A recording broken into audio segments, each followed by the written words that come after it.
Graça e paz, queridos. Alegria estar de volta, depois de algum tempo já, sem estar no meio dos irmãos. E o nosso desejo é que nessa noite Deus abençoe ricamente o nosso coração. Já tem abençoado, já tivemos o privilégio maravilhoso de entoar cânticos de louvor ao Senhor, de falar com o Senhor em oração, de ler a sua palavra. E eu gostaria de convidá-los a abrir a palavra do Senhor no Evangelho de Lucas, capítulo de número 14. Lucas 14. O texto nos fala de uma visita que Jesus fez a um homem rico, poderoso e influente. E de um ensino de Jesus que eu creio serve ao coração de todo crente. Nós vamos ler a partir do verso de número 14, embora nós precisemos voltar um pouquinho posteriormente para entendermos o que está acontecendo e porque Jesus contou esta parábola.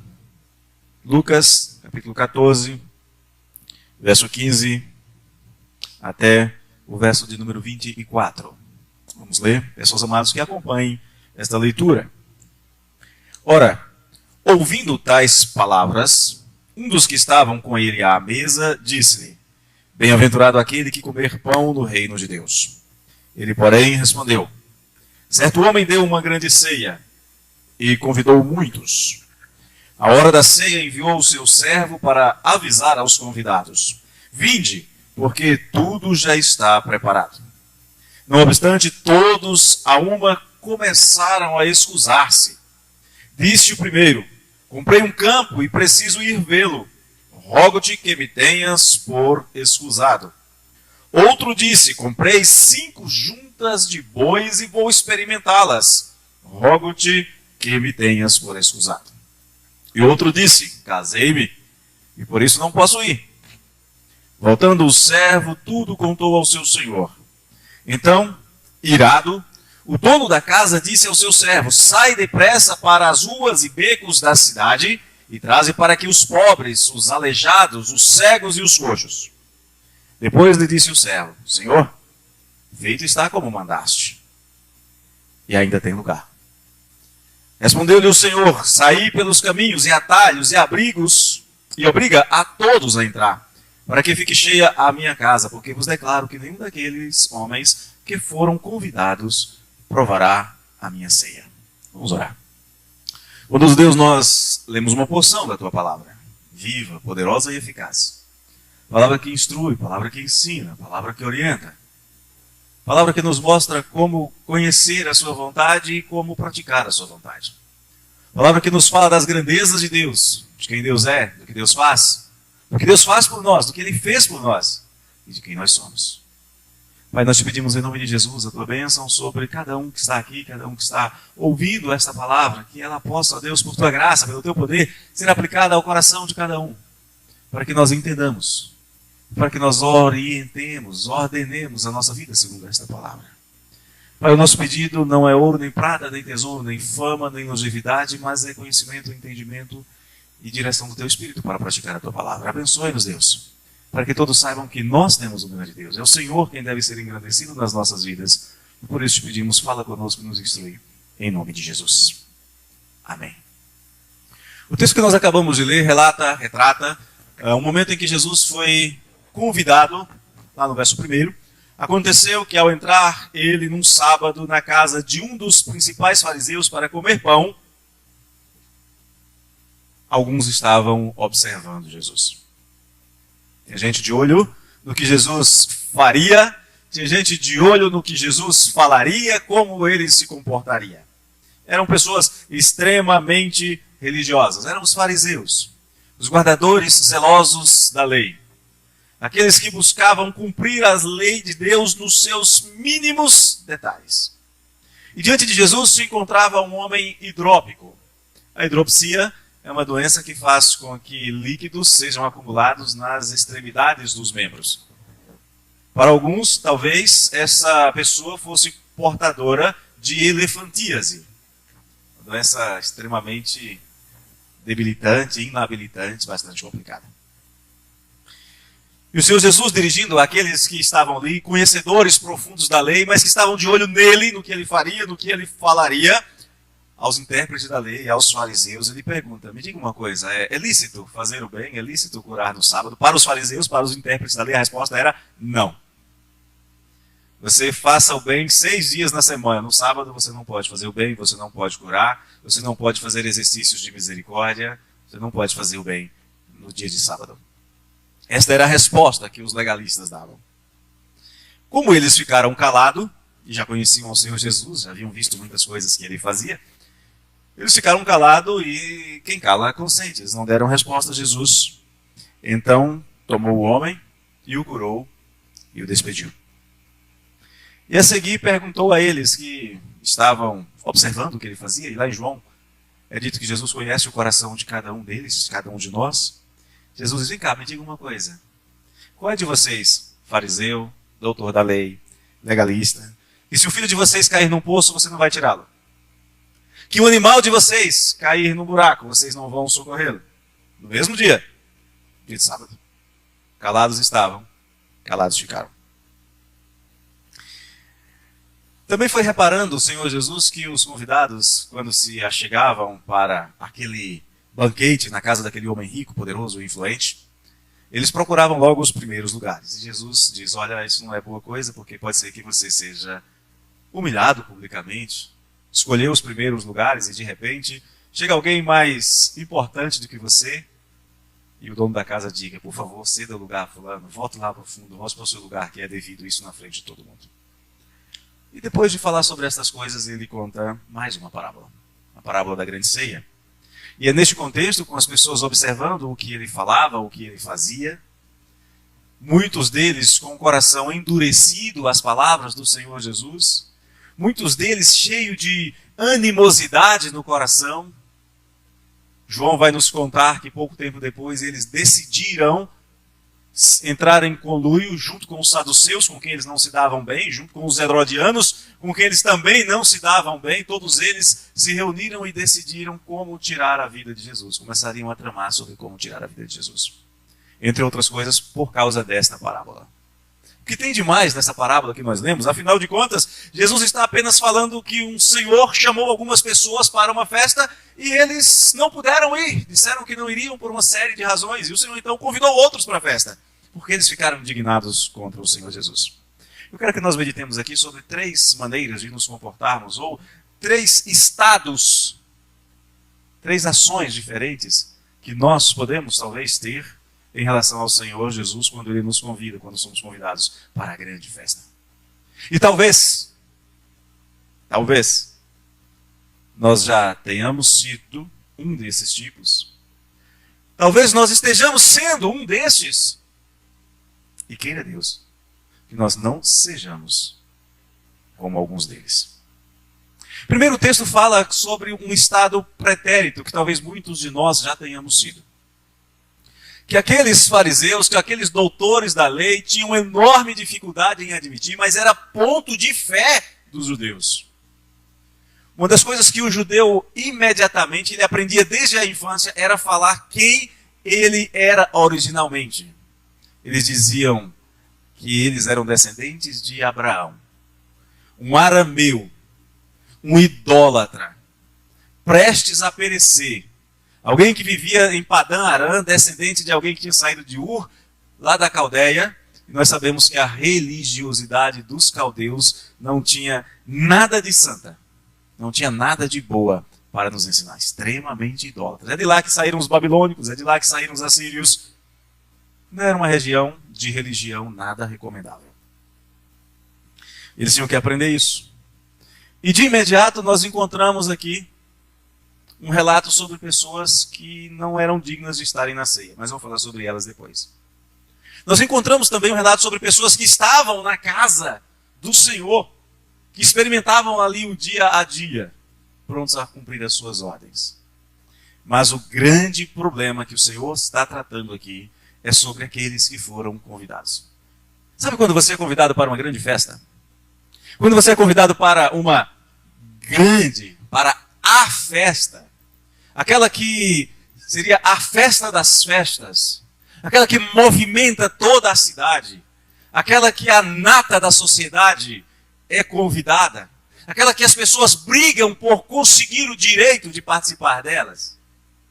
É desta festa que Jesus está falando. Para uma festa como essa, geralmente, nós damos um jeito de ajeitar a nossa agenda. Para coisas simples, para coisas do dia a dia, nós podemos até ter a agenda fechada. Às vezes, para coisas mais ou menos importantes, como leitura da palavra de Deus, nós até remanejamos a nossa agenda. A oração, quem sabe, posso deixar para um outro momento. Não deveria. Mas a gente faz isso. Olha, hoje eu tenho meu horário de oração das 7 às 8, mas eu preciso ir ao médico, então eu vou ter que deixar isso aqui, no final da tarde eu faço. Tenho que trabalhar, surgiu um imprevisto no trabalho, eu tenho que estar lá, depois eu faço. Mas para uma grande festa, para um convite extraordinário, a gente diz, eu vou. Eu tenho que dar um jeito aqui, vou faltar ao trabalho hoje, tem o futebol do filho, então o filho infelizmente não vai dar para te levar, a gente vai em outro dia, a gente dá um jeito. A gente dá um jeito. E o Senhor aqui, a Bíblia diz que o Senhor convidou algumas pessoas. E uma grande festa, uma festa como essa, não era uma coisa decidida de uma semana para outra. Não era uma coisa decidida de um dia para o outro. Eles não tinham um grande supermercado onde fazer compras. Era planejado. Tinha que engordar o bezerro. Isso leva alguns meses. Tinha que preparar o vinho, o azeite. Para uma grande festa, precisava de uma grande quantidade de comida, de uma grande quantidade de bebida. Então, obviamente, era preciso uma grande preparação. E pelo que a gente vê aqui, foi uma preparação para muita gente. Muita gente. Muitos lugares. E várias pessoas foram convidadas. E o texto fala de 3 desculpas. E 3 desculpas aqui não é porque só são possíveis 3 desculpas. Porque o texto diz que todos os que foram convidados rejeitaram o convite e deram desculpas. 3 aqui são só símbolos. 3 aqui são só exemplos. O primeiro disse, olha, eu não posso ir. Eu comprei um campo e vou olhar. Deixa eu perguntar uma coisa para você. Você compra, paga, fecha um negócio em um apartamento que você não conhece? Uma casa que você nunca viu? Você faria isso? Se eu chegasse aqui para você e dissesse, olha, eu tenho um apartamento para vender, eu gosto muito do meu apartamento, eu acho ele muito bonitinho, eu vendo para você por 300 mil reais. Você compraria? E depois que você comprasse, você então iria ver o apartamento? Você faria um negócio desse? Em sã consciência, eu tenho certeza que não. Esse indivíduo havia sido convidado há bastante tempo. Ele teve bastante tempo para olhar o bendito terreno. Ele teve bastante tempo para agendar a ida para ver esse terreno e para comprar esse terreno. Era só uma desculpa. O segundo, olha, eu não posso ir. Eu comprei 5 juntas de bois. Talvez aqui alguns já tenham trabalhado com bois. Talvez já tenham trabalhado com juntas de bois. Eu já conduzi carro de boi. Brincando, não foi trabalhando, foi brincando. Mas eu já conduzi. Eu já conduzi bois em engenho. Brincando também. Não era o meu trabalho. A fazenda do meu avô era pequeno, ia lá. E ele, por muita bondade, com muito cuidado, deixava que eu conduzisse os bois. Uma junta de bois na Palestina, do século I, valia tanto quanto um carro. Um bom carro. Pergunto, quem compraria 5 carros sem olhar, sem experimentar? E junta de boi não é carro zero, é carro usado. Quem faria isso? Quem faria um negócio desse de comprar 5 juntas de bois? Não uma apenas, mas 5, sem antes experimentá-los, saber se eles sabiam puxar um arado, saber se eram bois obedientes, se não viviam brigando um com o outro, se não eram bois que tropeçavam. Quem faria isso? Ninguém. E o terceiro, parece a desculpa mais justa de todas, né? Casei-me, preciso ver minha esposa. Deixa eu contar uma coisa para vocês. Nenhum casamento em Israel era como nos Estados Unidos, que você conhece a pessoa, entra numa cabine, tira uma foto, assina um documento e sai casado. Em Las Vegas, faz isso. Nenhum casamento na Palestina era como hoje, que você pode conhecer uma jovem agora, amanhã você ir num cartório, dar entrada nos documentos, daqui 28 dias, dependendo da celeridade do cartório, ser autorizado a sair de lá casado. Não era assim que funcionava. Um casamento podia ser planejado com 1 ano de antecedência, com 2, com 5. Talvez até poderia ser que 2 irmãos, Tiago e João, conversando, dissesse, olha, você é muito meu amigo, nós crescemos juntos e eu quero que as nossas famílias tenham um laço mais profundo. Então, se eu tiver um filho e você uma filha, eles vão se casar. Se você tiver um filho e eu uma filha, eles se casarão, tá bom? E isso 15, 20 anos depois seria consumado. Na hora que aquele senhor foi convidado para o casamento, ele poderia ter dito, olha, infelizmente essa data não tem jeito, porque lembra que eu já até te convidei para o meu casamento, já marcado há 5 anos atrás, há 2 anos atrás. O que nós estamos vendo aqui? Nós somos muito hábeis. Essas pessoas foram muito hábeis em encontrar desculpas para não atender ao convite. Não queriam ir pura e simplesmente. Jesus está falando que aqueles homens, que aqueles fariseus, que aqueles doutores da lei, que aqueles intérpretes da lei, sendo convidados para participar do banquete do Senhor, eles estavam encontrando uma série de desculpas nas suas tradições para não atenderem ao chamado do Senhor. E como nós somos hábeis em fazer isso, em encontrar desculpas. Só que tem um problema, antes mesmo que haja palavra em nossos lábios, antes que a gente consiga organizar os pensamentos, o Senhor já sabe. Ele conhece o nosso coração. E nós não podemos ser esse tipo de pessoa. Os que não querem. Direitos, privilégios. Eram pessoas que tinham a lei, que tinham os mandamentos, que tinham a tradição, descendentes de Abraão. Todos os privilégios encontrando 1001 desculpas para dizer, eu não quero estar na grande festa. Fazemos isso em relação ao culto, fazemos isso em relação aos eventos da igreja, fazemos isso aos benefícios, aos privilégios que nós temos como povo de Deus. Como é fácil encontrar uma desculpa para não ir na igreja? Está chovendo, está calor, está frio. Estou com trabalho demais, estou desempregado. Estou namorando, estou sem namorada, sem namorado, sei lá. Encontramos muitas desculpas. Estou saudável, estou doente. Estou alegre, estou triste. Sou rico, sou pobre. Muitas desculpas. E esse é o tipo de pessoa que nós não devemos ser. Mas o texto também fala sobre algumas pessoas que estão na casa do Pai. Vou deixar essas para depois. Porque aqui nós também temos o texto falando sobre algumas pessoas que não tinham interesse nenhum, não tinham expectativa nenhuma, jamais esperavam poder participar da grande ceia, daquela grande festa. Talvez alguns deles tenham visto os preparativos, talvez tenham visto matar o bezerro, talvez tenham visto a colheita das uvas, talvez tenham visto o espremer das azeitonas para fazer o azeite. Talvez tenham visto todos os preparativos, o limpar da casa, a banda ensaiando para tocar. Talvez tenham visto tudo ser preparado. Mas ficavam de fora, observando e pensando, puxa vida, que grande festa que vai ser. Depois que aqueles homens que foram convidados, que rejeitaram o privilégio, depois que aqueles homens disseram, não vamos, aquele senhor disse, eu não vou deixar de dar a festa. Eu não vou perder a comida, eu não vou perder a bebida, eu não vou perder toda a organização que fiz e estes homens não vão tirar a minha alegria. Chama os servos de sair pelas ruas da cidade. Observe isso. Sair pelas ruas da cidade. Eu quero que você chame aquelas pessoas que jamais teriam esse privilégio. Sair pelas ruas, sair pelos becos, traga para aqui os pobres. O pobre não tinha roupa de festa. Hoje um pobre consegue ter uma roupa de festa.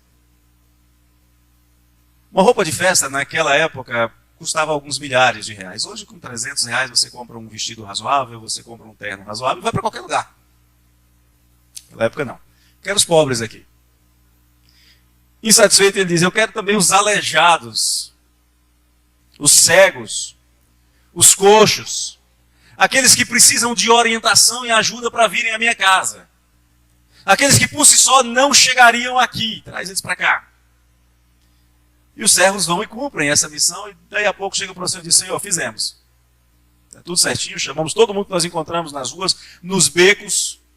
As ruas eram estreitas, os becos então eram verdadeiras passagens, não tinha saneamento básico. Então a roupa, a poeira, a sujeira era grande. Aí aquele Senhor diz assim, tudo bem. Senhor, mas ainda tem lugar. Ainda tem espaço. Vai sobrar comida, vai sobrar bebida. Ele diz, já sei. Eu quero que vocês esqueçam agora a cidade. Eu quero que vocês saiam pelos caminhos. Eu quero que vocês saiam pelos atalhos, pelos ermos. E traga esse povo para cá. Quando Jesus falou isso, chamar os pobres, os cegos, os coxos e os aleijados já era um tapa na cara enorme dos fariseus. E vou explicar por quê. O cego, o coxo, o aleijado, o pobre, não rejeitaria, por exemplo, o cego está na beira da estrada, vai passando alguém e joga uma moeda. Ele pega. Um coxo está ali à porta da cidade, alguém joga uma moeda, ele pega. Era uma moeda romana, com um símbolo romano. Quem pegasse numa moeda romana, com um símbolo romano, com a imagem de uma pessoa ou de uma divindade, essa pessoa era, pelos judeus, considerada impura durante 7 dias. Tinha que oferecer sacrifício, tinha que tomar banhos rituais, tinha que ficar fora da cidade por 7 dias. Agora imagine quem não tem o que comer, tendo que pegar uma moeda, porque pegou uma moeda, tendo que comprar um animal, uma pomba, um cordeiro para oferecer em sacrifício. Nunca faria isso. Eles eram considerados impuros, era plebe, ignara, como os judeus chamam essa categoria de pessoas. Eram impuros, eram desprezados. Brigaram com Jesus quando ele foi comer com os pobres, quando ele falou com os pobres, quando ele tocou nos pobres, quando ele lidou com os pobres. E aqui não é teologia de libertação, nada disso, não, é de recuperação de vidas. Mas tudo bem, estavam na cidade. O Senhor diz, eu quero agora que vocês saiam pelas estradas. Eu quero os de fora da cidade. Eu quero os que estão no ermo. Os que estão impedidos de entrar na cidade. Aqui você pode pensar em todo tipo de pessoa. Você pode pensar em leproso, você pode pensar em bandido, em salteador. Gente que foi expulsa da cidade, gente que não podia se aproximar da cidade. Gente totalmente indigna. Totalmente incapacitada, gente que não tinha a menor condições de retribuir absolutamente nada que lhe fosse oferecido. Gente sem privilégio. É como se Jesus estivesse dizendo, olha, vocês de Israel rejeitaram. Religiosos rejeitaram. Os desprezados estão sendo convidados. E os de fora também serão. Por isso eles decidiram matar Jesus. E eu acredito que todos nós éramos assim. Pobres, doentes, de fora, indignos de entrar na festa, até que recebemos o convite do Senhor. E para que recebemos este convite do Senhor? Primeiro, nós temos os religiosos, os de casa, que desprezam o privilégio. Não desprezemos. Não desprezemos os privilégios que nós temos. Segundo, nós temos aqueles que eram indignos e foram chamados. Talvez seja esse o seu estado hoje. Talvez você nunca tenha pensado que o Senhor te convida para uma grande festa, para um banquete, por toda a eternidade na sua presença. É para você esse convite? Mas aqui é uma terceira categoria de pessoas, que são os menos badalados e os menos notados. Os servos. E eu espero que você seja isso. Espero que nós sejamos os servos. Quem são os servos? São aqueles que habitam na casa do Senhor. São aqueles que têm gozado do privilégio de estarem constantemente na presença do Senhor, que comem da mesa do seu Senhor, que ouvem a voz do seu Senhor, que aproveitam da companhia do seu Senhor. Mas são aqueles que obedecem. Eles são aqueles que o Senhor diz, olha, eu quero que vocês saiam e convidem aqueles a quem eu tenho chamado. E eles vão. Algum tempo depois, esses servos são chamados de novo, eu quero que vocês vão de novo no mesmo lugar fazer a mesma coisa. Mas, Senhor, nós já fizemos isso, já convidamos. Não há questionamento, eles se levantam e vão nas mesmas casas falar com as mesmas pessoas sobre o mesmo assunto. Só que agora é mais urgente. Olha, vai ser daqui a um tempo. Agora estão dizendo, chegou a hora. O tempo oportuno chegou. Os servos são aqueles que ouvem o seu Senhor dar uma ordem que parece absurda. Parecia absurda mesmo na mentalidade de quem estava ouvindo a Jesus. Tragam os indignos da cidade para cá. Traga aqueles que vocês olham com desprezo. Tragam aqueles que são olhados com repulsa, com pena, com dó. Sei lá com que sentimento. Mas aqueles com quem a maioria não quer se relacionar, tragam. Sabe o que um servo faz? Obedece. Não questiona, obedece. E depois esse servo chega e diz, Senhor, fizemos. E recebe uma ordem mais absurda ainda. Sabe os ladrões, os salteadores, os bandidos? Traz também. Não há pecado grande demais. Não há indisposição grande demais. Não há animosidade grande demais. Não há desprezo grande demais no coração do Senhor para com ninguém. E ele diz, vai lá. Tragam esses de fora. Não sei se vocês sabem, mas um leproso, por exemplo, quando ele tinha que atravessar uma estrada, antes de chegar à estrada, 30, 40 metros antes, ele tinha que começar a gritar leproso, leproso, para que as pessoas pudessem se precaver e não se aproximar dele. Mais ou menos o que aconteceu aqui no nosso país algum tempo atrás, no início do ano passado, por exemplo. Se soubéssemos que alguém do nosso bairro, da nossa quadra, estava com aquela bendita doença, era uma preocupação gigantesca. Com eles era a mesma coisa. O Senhor diz, traz, e os servos vão e trazem. 3 tipos de pessoas, 3 maneiras de ser, 3 maneiras de se relacionar com o convite do Senhor. Religiosamente, cheio de desculpas. Eu espero que não sejamos assim, nenhum de nós. Mas que nós lembremos quem nós fomos, indignos e chamados. E quem nós devemos ser. Primeiro, quem nós não devemos ser, religiosos. Meramente religiosos, formalistas. Segundo, quem nós éramos, indignos, mas chamados. Terceiro, quem nós devemos ser, servos fiéis, servos obedientes, do Deus todo amoroso, do Deus que nos chamou do império das trevas, do lamaçal de pecado, nos trouxe para o reino do Filho do seu amor, Jesus Cristo, que chamou estes indignos e largados pelas ruas, becos, estradas e ermos, e deu vestes festivais para eles, novas vestimentas, para que pudessem então participar da grande festa do Senhor. E enquanto esse dia não chega, enquanto o dia do grande banquete celestial não chega, enquanto o dia das bodas do Cordeiro não chega, sejamos servos, fiéis e obedientes, porque é assim que o Senhor quer que nós sejamos encontrados naquele dia. Para que Ele olhe para nós, ao invés de olhar para os religiosos e dizer servos maus e negligentes, que Ele olhe para cada um de nós, que Ele olhe para você. E que Ele olhe para você com uma grande alegria e diga, muito bem, servo bom e fiel, entra no gozo do reino do seu Senhor, que está preparado para você desde a fundação do mundo. Eu quero que você ouça essas palavras. Eu quero estar lá com você, junto com você, ouvindo essas palavras, que serão motivo de grande gozo, júbilo e alegria. Quem nós não devemos ser? Meros religiosos. Quem nós éramos? Indignos, desprezados. Quem nós devemos ser? Servos fiéis e obedientes. Tudo isso para a glória de Deus, mas sem dúvida nenhuma, para nosso grande gozo, júbilo e alegria. Amém? Quero convidar os amados que puderem se colocar de pé para nós orarmos ao Senhor.